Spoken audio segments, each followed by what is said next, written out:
دے۔ جس انسان میں جس قدر علم بڑھتا جائے گا، وہ علم دینی ہے یا دنیاوی، دونوں اعتبار سے جس انسان میں علم جتنا بڑھتا جائے گا اس کی شخصیت کے اندر اتنا ہی زیادہ نکھار پیدا ہوتا جائے گا۔ تو ہر انسان کو چاہیے کہ وہ علم کے ساتھ اپنے آپ کو جوڑ دے۔ سیاستہ کی حدیث پاک ہے، اللہ کے محبوب نبی صلی اللہ علیہ وسلم اپنے ایک صحابی جو قریب المرگ ہے اس کے پاس تشریف لے جاتے ہیں، اور اس نے آقا کریم علیہ الصلوۃ والسلام کو پہچانا، اور پہچان کر اس نے کہا آقا یا رسول اللہ صلی اللہ علیہ وسلم میری زندگی کا اختتام ہے، میں قریب المرگ ہوں، میرے اعمال کرنے کا جو بھی اللہ نے مجھے وقت اور مہلت دی وہ اختتام پذیر ہو رہی ہے، اب ان آخری اٹکتے لڑکھڑاتے ہوئے سانسوں کے اندر مجھے کوئی ایک ایسا عمل بتا دیں کہ جس کو میں کروں اور مجھے نجات مل جائے۔ تو اللہ کے محبوب نبی صلی اللہ علیہ وسلم نے کیا فرمایا؟ فرمایا کہ علم دین سیکھنا شروع کر دے، اللہ تعالیٰ تیری نجات کر دے گا۔ صحابہ نے پھر عرض کی آقا یا رسول اللہ یہ بات ہمیں تو سمجھ میں نہیں آئی، سیکھنے کے لیے پڑھنے کے لیے وقت ہونا چاہیے، عمر ہونی چاہیے، زمانے ہونے چاہیے، ماحول حال ہونے چاہیے، یہ تو بیچارہ دنیا سے رخصت ہو رہا ہے، اس کی تو روح پرواز کرنے لگی ہے، اب یہ کیا پڑھے گا اور کیا سیکھے گا؟ تو اللہ کے محبوب نبی نے کیا فرمایا؟ نیت المؤمن خیر من عملہ، فرمایا کہ یہ مرتے مرتے آخری سانسوں کے اندر علم دین سیکھنے کی اگر نیت کر لے گا تو اسی نیت کی بدولت اللہ رب العزت اس کی بخشش فرما دے گا۔ تو بس معلوم یہ ہوا، پہلے میں نے مطلقاً علم پر بات کی ہے، 20 سے 25 منٹ کی جو میری گفتگو ہے یہ مطلقاً علم پر ہے، لیکن اب جب ہم پرائلٹی کی بات کریں گے تو یہ بات ذہن میں رکھیں میرے عزیزوں، دوستوں، بزرگوں، جب پرائلٹی کی بات ہوگی تو پھر علم دین کو، قرآن کو، حدیث کو، فقہ کو، اس کو سب سے تمام علوم سے زیادہ پرائلٹی دی گئی ہے۔ اس کی وجہ کیا ہے؟ اس کا سبب کیا ہے؟ وہ سبب اور وجہ یہ ہے کہ علم دین ایک ایسا نور ہے، ایک ایسی روشنی ہے، علم دین ایک ایسی برکت ہے کہ جس کے صدقے سے دنیا جہان کے سارے علوم آپ میں آ سکتے ہیں۔ ہسٹری اٹھا کر دیکھ لیں، ہمارے مفکرین اسلام کی ہسٹری پڑھ کر دیکھ لیں، آپ امام غزالی کو پڑھ کر دیکھ لیں، امام فخر الدین رازی کو اٹھا کر دیکھ لیں، آپ حضرت جنید بغدادی کو دیکھ لیں، حضرت مختار کاکی کو دیکھ لیں، آپ حضرت محدث دہلوی کو دیکھ لیں، شاہ ولی اللہ کو دیکھ لیں، لسٹ ہے ہمارے تمام اکابرین اسلامیہ کی، ان کی تاریخ پڑھ کر دیکھ لیں، جن جن افراد نے علم دین سیکھا اور اللہ اور اس کے رسول صلی اللہ علیہ وسلم کے راستے پر چلے، قال رسول اللہ کا علم جن لوگوں نے حاصل کیا ان کو اللہ رب العزت نے انعام کے طور پر، اجر کے طور پر دنیا کا علم خیرات کے اندر وافر مقدار میں عطا کر دیا۔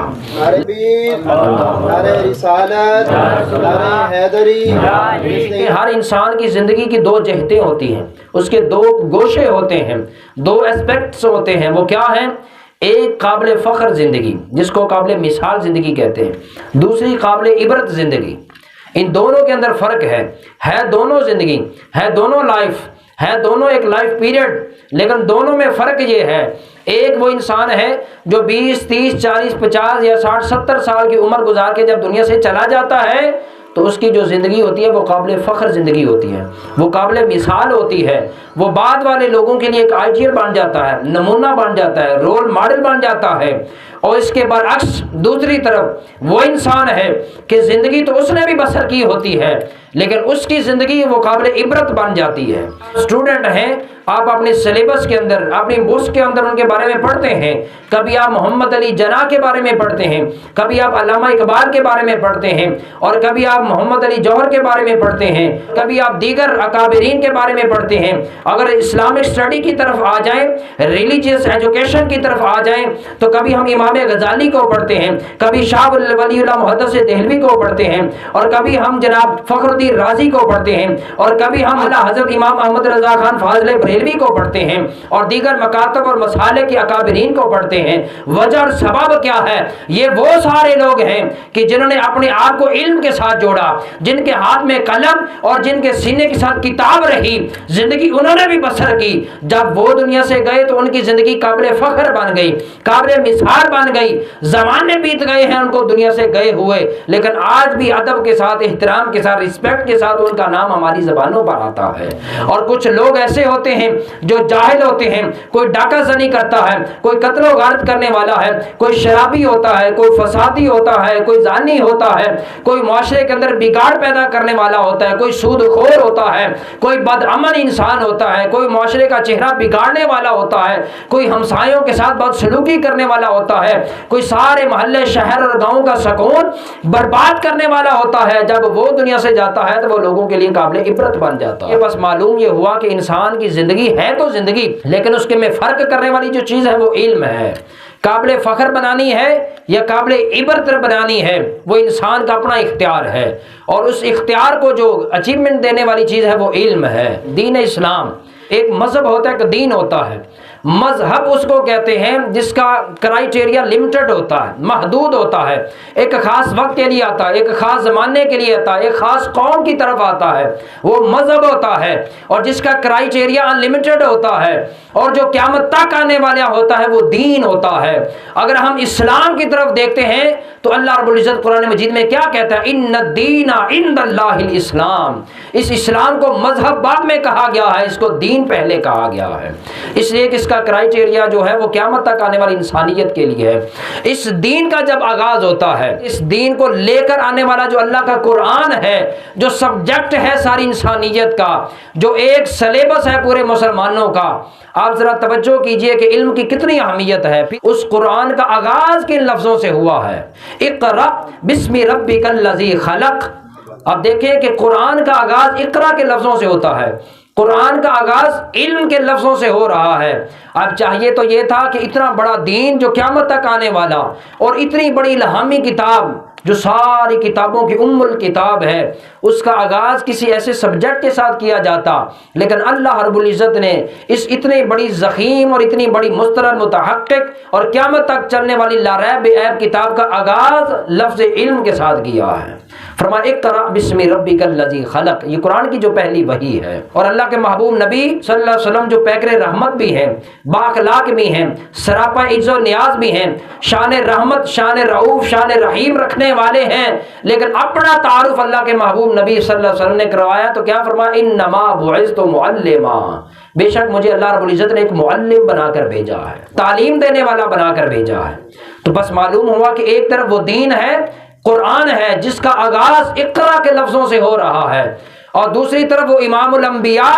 کہ جو قیامت تک آنے والی ساری انسانیت کے لیے آئیڈیل ہیں، نمونہ ہیں۔ اپنی آمد اور اپنی بعثت کو مقصود کس کے ساتھ کیا؟ کہا کہ مجھے اللہ نے معلم بنا کر پیدا کیا ہے،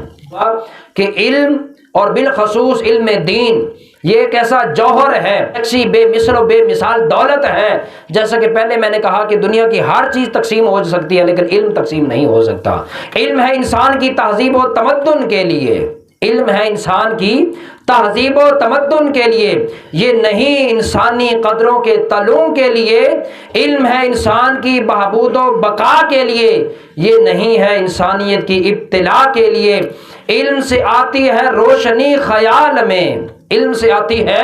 روشنی خیال میں، پختگی اخلاق میں، تازگی ایمان میں۔ علم بڑھتا ہے، اسے کوئی گھٹا نہیں سکتا، جیسے کہ پہلے میں نے اس کی ایکسپلیشن دی۔ علم بڑھتا ہے، اسے کوئی گھٹا نہیں سکتا، یہ وہ دولت ہے جسے کوئی چرا نہیں سکتا۔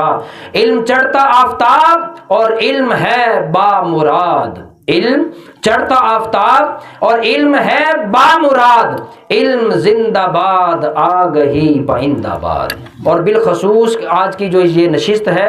آج کی یہ جو تقریب ہے، یہ مراکز علم کے نام سے تحریک منہاج القرآن نے مراکز علم کے نام سے ایک کورس متعارف کروایا ہے۔ بیسیکلی اس کورس کی آج یہ اوپننگ تھی، جس کے بارے میں یہ ساری تقریب ہمارے محترم سر شاہد بلال صاحب نے کی ہے، چونکہ وہ بہت زیادہ انٹرسٹڈ تھے اس کورس کے ساتھ۔ تو اس کورس کے بارے میں شارٹلی صرف یہ کہہ دوں کہ یہ ایک ایسا خوبصورت، معتدل، متنوع، متناسب کورس ہے جس کا دورانیہ صرف 1 سال ہے، اور اس 1 سال کے اندر ہم نے 3 سیمسٹر پڑھنے ہیں، 4 ماہ کے 3 سیمسٹر ہوں گے، اور ان کو پڑھنے کا طریقہ کار یہ ہوگا، 1 ہفتے کے اندر 1 گھنٹے کی کلاس ہوگی، صرف ایک ہفتے میں 1 گھنٹے کی کلاس ہوگی، اور باقی طلباء جنہوں نے اپنی رجسٹریشن کروا لی ہے یا جنہوں نے ابھی کروانی ہے ان کو رجسٹریشن فارم مل جائیں گے، وہ 1 آدھ دن کے اندر اپنی رجسٹریشن کروائیں، اس کے بعد آپ کو بھی سلیبس مل جائے گا۔ 1 ہفتے کے اندر 1 گھنٹہ آپ نے صرف وقت دینا ہے، اور کل ملا کر 4 ماہ کے اندر ہم نے 4 سیمسٹر جو ہیں وہ کمپلیٹ کرنے ہیں، اور انشاءاللہ العزیز میں پورے وثوق کے ساتھ اور پورے دعوے کے ساتھ یہ بات کرتا ہوں، پورے پاکستان کے طول و عرض کے اندر جہاں جہاں بھی تحریک منہاج القرآن کے زیر اہتمام یہ کورس کروایا جا رہا ہے، وہاں پڑھنے والے لوگ برملا اس بات کا اظہار کرتے ہیں کہ ہم نے اس کورس میں وہ کچھ سیکھا جو زندگی بھر کبھی نہیں سیکھا تھا۔ یہ صرف اور صرف بالخصوص کالجز یونیورسٹیز کے اسٹوڈنٹس کے لیے، اور اگر عمر رسیدہ لوگ پڑھنا چاہیں تو موسٹ ویلکم، وہ بھی ضرور اس کورس کے اندر بیٹھیں۔ جو یہ ٹائم مقرر کریں گے، لیکچر ہوگا، کلاس ہوگی، اس کے اندر متعین اور مخصوص سلیبس انشاءاللہ آپ کو پڑھایا جائے گا۔ آپ نے پوری لگن کے ساتھ، پوری محبت کے ساتھ، پوری جستجو کے ساتھ اور پوری یکسوئی کے ساتھ اس کورس کو پڑھنا ہے۔ اس کے اندر طہارت اور پاکی سے لے کر نماز، عقائد، سیرت نبوی، قرآن پڑھنے کا صحیح درست انداز، محبوب دو جہاں صلی اللہ علیہ وسلم کی حدیث مبارکہ، اسلام کی تاریخ اور افکار اسلامیہ، ہمارے اکابرین جنہوں نے اسلام کی خدمات دی ہیں ان کی خدمات کا پورا خاکہ، اور اس کے ساتھ ساتھ عصر حاضر کے اندر، آج کے اس جدید زمانے کے اندر جو نوجوانوں کو بالعموم اور ہمارے کالج اور یونیورسٹی کے اسٹوڈنٹس کو جن جن چیلنجز کا سامنا ہے بالخصوص بدعقیدگی کے اعتبار سے، ان کو بھی مختصراً جو ہے وہ ٹچ دیا گیا ہے۔ اس کے ساتھ ساتھ اسوہ نبوی صلی اللہ علیہ وسلم، رسول اکرم صلی اللہ علیہ وسلم کی سیرت طیبہ کی روشنی کے اندر ایک خوبصورت بااخلاق اور اچھی زندگی گزارنے کے جو ہیں بہت ساری تعلیمات، وہ بھی اس کورس کا حصہ ہے۔ والدین کا ادب اور احترام، بھائیوں کے ساتھ، اہل محلہ کے ساتھ، رشتہ داروں کے ساتھ معاشرے کے اندر کس طرح رہنا ہے، وہ ساری کی ساری اخلاقیات، موریلٹی جو ہے وہ بھی اس کورس کے اندر بیان کی گئی، اس کا حصہ ہے۔ اور اس کے ساتھ ساتھ جو سب سے بڑھ کر ہے وہ یہ ہے کہ جیسے جیسے آپ اس کورس کو پڑھتے جائیں گے ویسے ویسے انشاءاللہ العزیز قرآن و حدیث کی تعلیم بھی آپ کو زیادہ سے زیادہ انشاءاللہ حاصل ہوتی جائے گی۔ بار دیگر سر شاہد بلال صاحب کو بھی اور اس اکیڈمی کے تمام اسٹوڈنٹس کو بھی صمیم قلب سے مبارکباد پیش کرتا ہوں۔ انہوں نے بڑے خوبصورت انداز کے اندر اور بڑی محبت کے ساتھ آج کے اس اوپننگ کا اہتمام اور انتظام کیا ہے، اور انشاءاللہ العزیز آگے کا شیڈول جو ہوگا وہ ان کو بتا دیا جائے گا۔ اسی شیڈول کے مطابق پھر آپ نے کلاس کا آغاز کرنا ہے، آپ نے اٹینڈنس کرنی ہے کلاس کی، تو آپ کے پاس نوٹ بک ضرور ہونی چاہیے، ڈائری وغیرہ ضرور ہونی چاہیے، تاکہ جو جو چیز سارا آپ کو پڑھاتے جائیں وہ ساتھ ساتھ آپ نوٹ بھی کرتے جائیں۔ پھر بھرپور طریقے سے اس کی تیاری کریں، آپس کے اندر ایک دوسرے کے ساتھ کنورسیشن کریں، ایک دوسرے کے ساتھ سوال و جواب کریں، اور سب سے بڑھ کر یہ ہے کہ جب آپ نماز کے بارے میں پڑھیں گے، وضو کے بارے میں پڑھیں گے، طہارت کے بارے میں پڑھیں گے، نماز کی شرائط کے بارے میں پڑھیں گے، نماز جنازہ اس کی شرائط کے بارے میں پڑھیں گے، اور دین کی ابتدائی جو ارکان اسلام جنہیں ہم کہتے ہیں جب ان کے بارے میں پڑھیں گے، ان کو بالخصوص آپ نے ایک دوسرے کے ساتھ جو ہے وہ کرنے ہیں، ایک دوسرے کو سوال و جواب کرنے ہیں، چونکہ جتنے زیادہ سوال و جواب کیے جاتے ہیں علم اتنا زیادہ پختہ ہوتا ہے، اتنا زیادہ مضبوط ہوتا ہے۔